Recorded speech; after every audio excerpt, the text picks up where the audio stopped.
forgiving others and not talking negative about their parents. You know, this is something we have to decide to forgive people.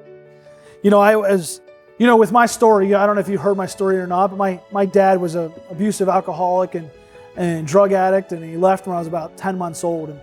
And you know, I hated my dad for years. I really did. And my dream someday was to go and beat my dad up. You know, I just was bitter at him, couldn't stand him. And so I went out to Las Vegas when I was 15 years old, and I wanted to see my brother, but also knew I was going to meet my birth dad for the first time. And maybe you've been there. Maybe you did that in your life sometime. And I knew I was going to meet this guy that was my birth dad.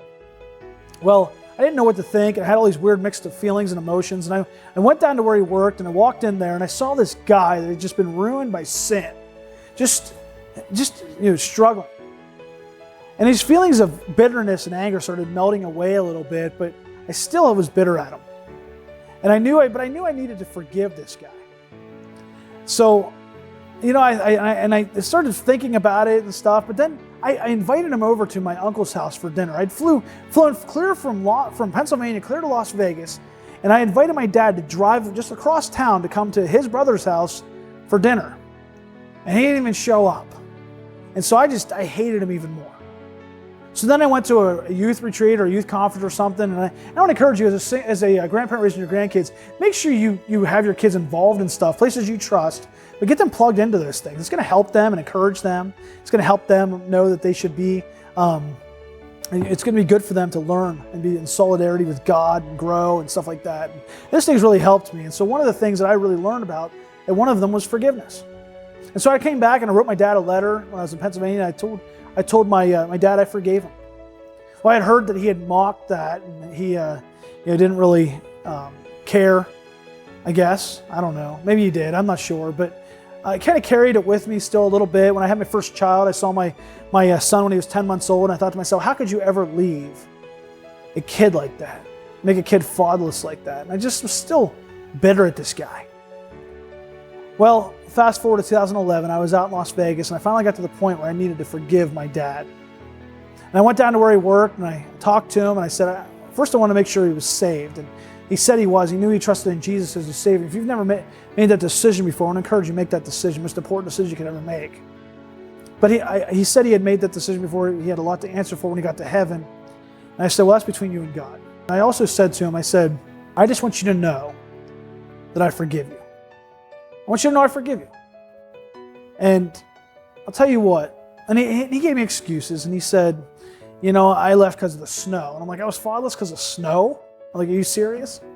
I said, I don't want to hear excuses. I just want you to know I forgive you. And I left there. I'll tell you what, it was more freeing for me than it was for him.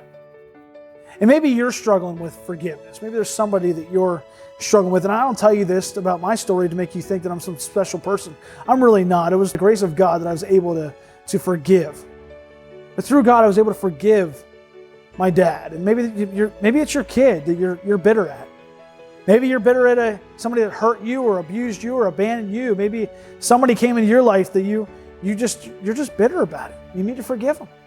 Maybe it was a spouse. Maybe I don't know who it is. But I don't encourage you to forgive them. When you hold on to bitterness, it's like choosing to have a disease like leprosy. It will just eat at you and eat at you and eat at you. When you release that, it's so freeing, it's so healing. And you have to have a new life. Go to God with whoever you're bitter at, whoever abused you, abandoned you, hurt you. Go to God with it. Maybe you have been struggling with being bitter at your son or daughter or both, or daughter-in-law or son-in-law, or whoever it is.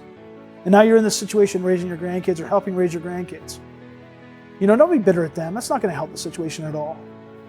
And I want to encourage you, don't speak badly of them in front of your grandkids.